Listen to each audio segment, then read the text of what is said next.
Hello po, Tita Darlene. Hello po, Tita Darlene. Thank you so much po. Hello, it's me, Darlene Vlog.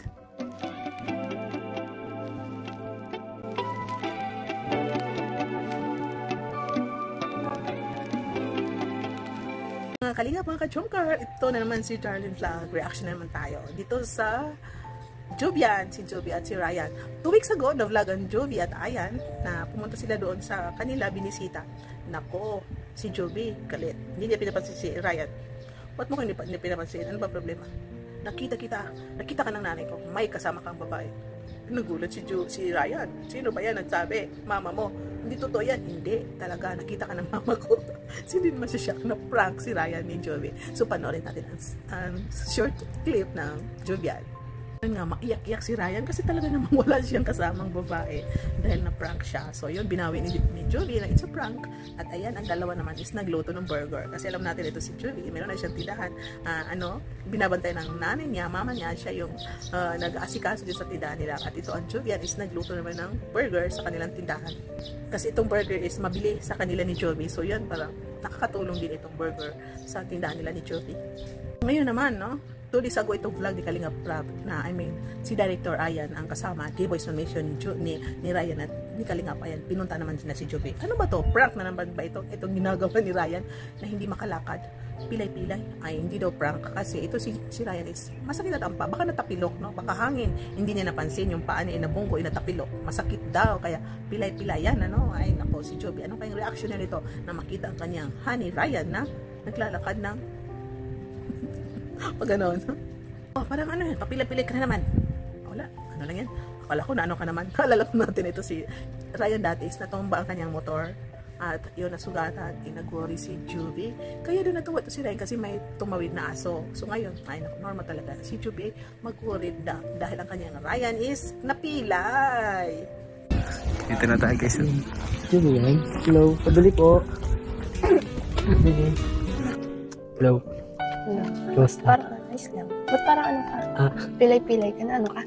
Hindi, sakit lang nagad ako. Bakit? Hindi ko alam. Bila na nasampat yan.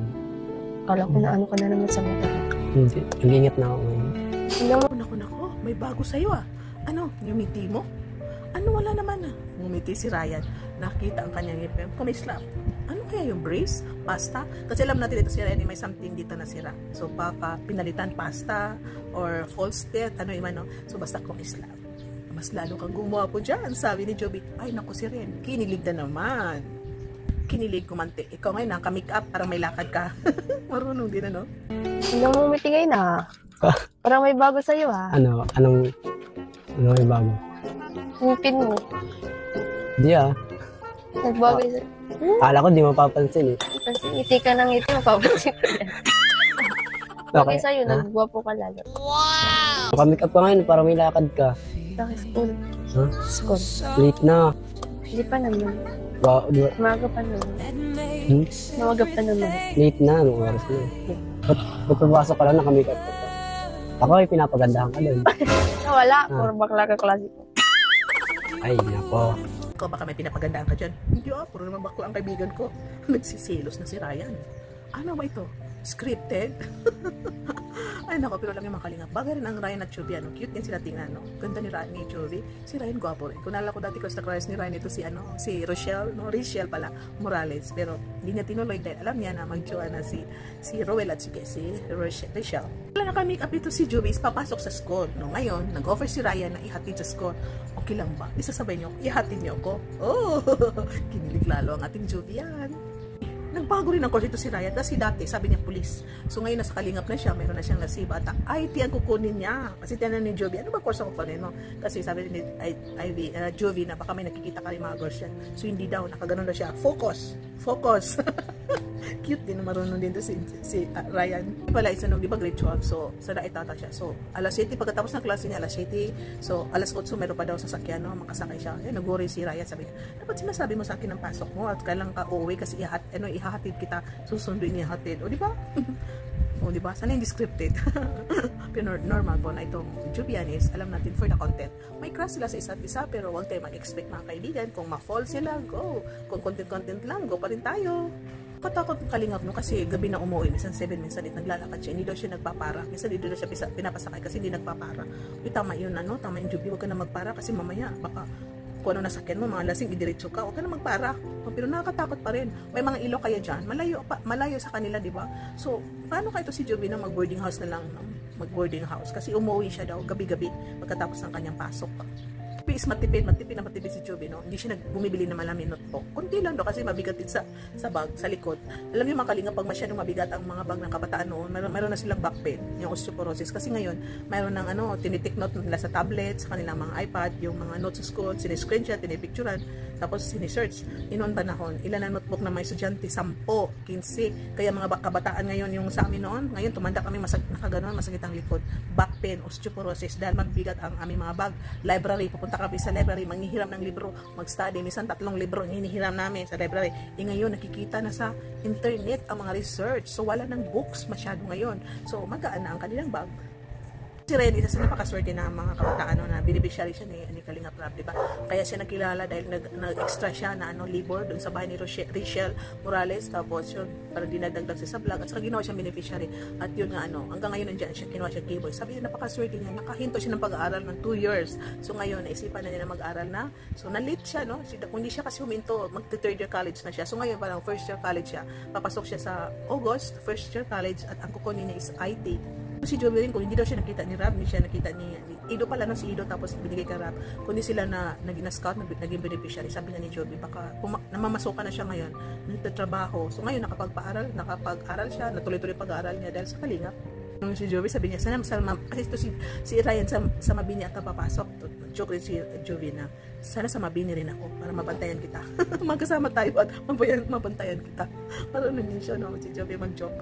Bata, bantayan na. Oo. Siyempre, ang tiwala. Pag may tiwala ka, bayaan mo. Pag wala kang tiwala, bantayan mo. Kaya babantayan kita. Wala akong tiwala sa'yo, charot.